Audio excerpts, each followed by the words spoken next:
All right guys, here we are for the update for the theater. Oh, I guess we're at about day 27 maybe, and we've got about one more day to install the fabric. But we're gonna have a little bit left for the ceiling. You can see in here when we walk in, that is just a panel sitting up there. I gotta cut the return in. The return is mounted up there. And I've got a few lights to put in. We'll cut those into it, or I'll pull that little panel down, cut them into it, wrap it with fabric. And then once the fabric is on in here on the walls, that'll be installed and tacked up. And I got to cut the one here and over there and do the same thing. So I mean, really, the ceiling's got about 2 or 3 hours of work before it's done. I just wanted to get the walls and everything done first. And we need to get on the house. We got the doors and the trim and all that in. Closet, I had to add a few more, order a little bit more tracks, so we'll get to that later too. See what else? We've got one of our bass traps in the corner. I've got duckboards sitting up there.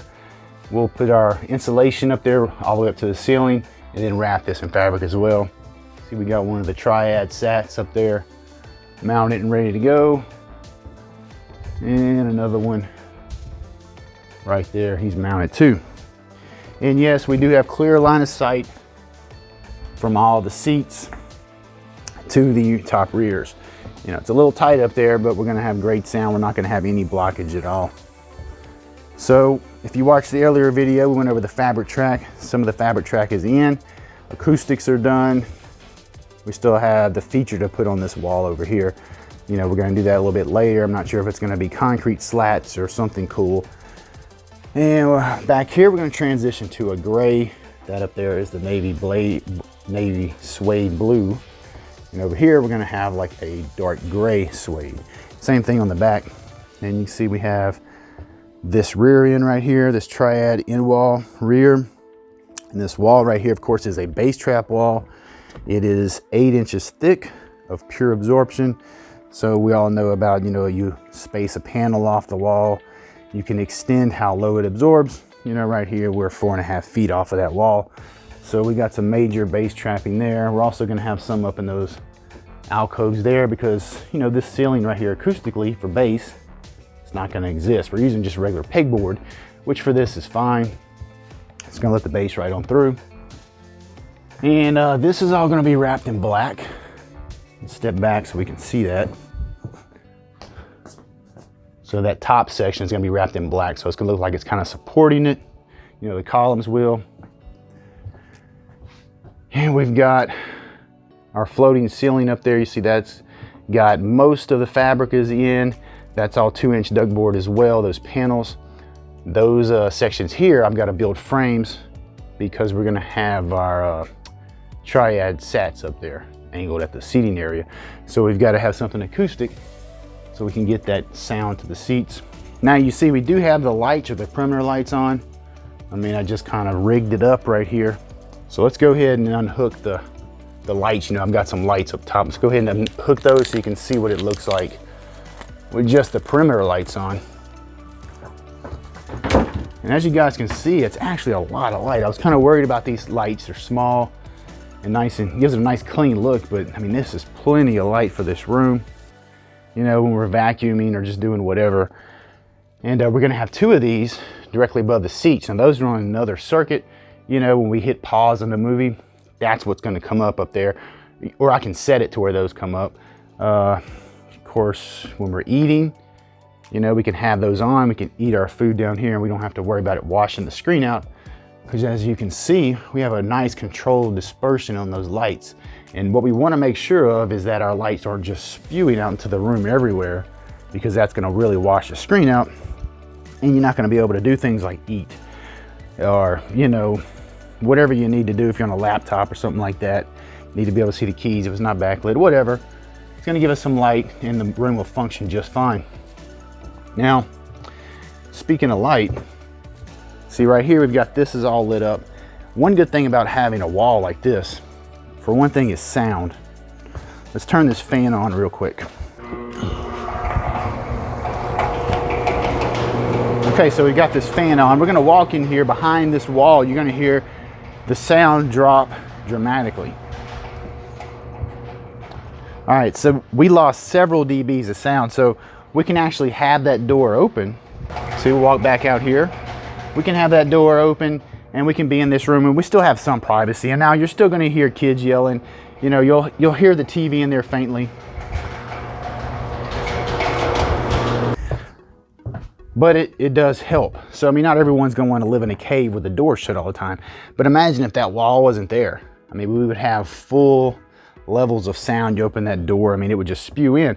And we've got absorption here and there. So that's helping anything that's kind of reflecting and bouncing around the walls. It'll get killed, you know, pretty quick, or, you know, reasonably well. And also it helps with light. You know, if this room was just nice and open, we open that door right there, it would, well, it would be as light as this wall.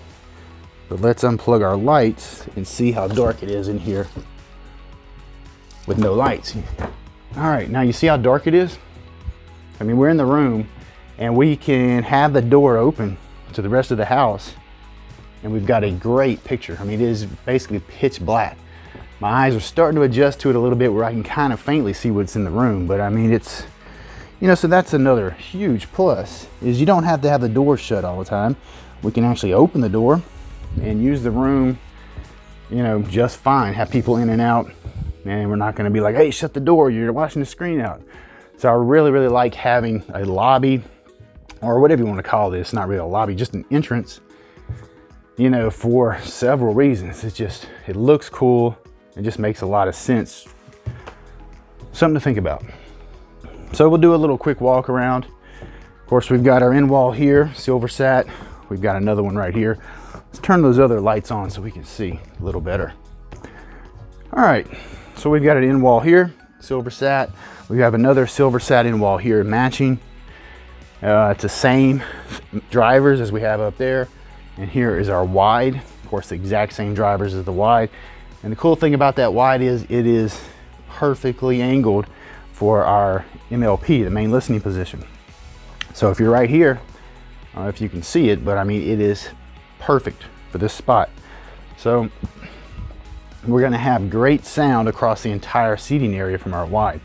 And it's also gonna be matched very well because it's the same driver. So we're not gonna have any timbre matching issues.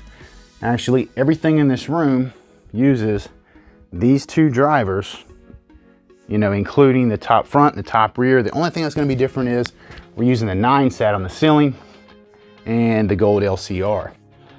So it's gonna be a nice balanced sound. You know, the timbre matching is gonna be on point. Speaking of the 9 sat, I want you to look at this Atmos speaker. It is a huge Atmos speaker, and it's actually on a 45-degree baffle. So this woofer back here is on 45 degrees, and you've got an aimable tweeter, and right there's a little laser. So you actually use that laser to aim it directly at the seats. But I mean, it's a huge speaker, and it's all enclosed. So are all these. We don't have to worry about the cavity creating modal issues or bass issues, canceling out or anything like that because of the, you know, how much, where it's located inside the cavity, you know, what wavelength and all that blah, blah, blah. I mean, we don't have to think about it. They're all enclosed. It's going to be also better for sound containment. So that's another great thing that, you know, I like about Triad is everything is sealed. But that is a beast of a speaker. And also notice the woofer. I mean, you've got the same thing over here. Even though this is a different design, you know, more of a coax where you have the tweeter and the woofer, you know, in the same path, it's still going to be timbre matched extremely well to the rest of the silver series. This is also a silver. So they did very, very well in that and put a lot of thought into that. And not many speakers are a true 45-degree baffle, you know, like this woofer is right here. So, I mean, you know, the woofer is going to have a very wide dispersion by nature. So does the tweeter, but I mean, because we can angle this tweeter, we could really be off axis quite a bit.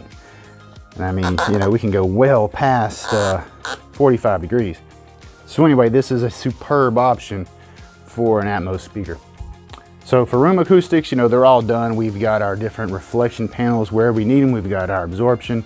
We've got our slat diffuser combos. We've got a lot of bass absorption. You know, modal frequencies resonate between walls. Our duct board here, much like 703, is very effective down to 125 Hertz. You know, 200 Hertz were really, really effective. But so it's gonna really help with our width modes here. Now we don't have a lot for our height modes, but we do have those panels up there, which are going to be very effective for floor bounce and the reflections from the LCR. And it's going to help, I mean, just tremendously by just absorbing modal energy in the room, period. We've also got our bass traps back there, you know, 8 inches of insulation here, 2 inches along that whole back wall. We've got 1 inch up here. And this is a really good example of why you shouldn't be using duck blanket or, you know, Acoustaliner and stuff like that. I mean, you've seen how that looks. It looks like a couch cushion from the 70s with a blanket with a bunch of tacks is tacked all over the place holding it to the wall. I mean, this is very nice, very clean. You know, it installs in a board because it's so rigid, you know, and I just use liquid nails to install all this. Now for the liquid nails, I had a tube of it over here. Where'd it go? I hate the regular construction adhesive from liquid nails. I like the projects. And it's still a construction adhesive. It works very, very well, but it's much creamier when it comes out. It comes out really smooth. With the old school construction nails, you know, you stop the caulk gun, you release the pressure, and 5 minutes later it's still leaking on the floor.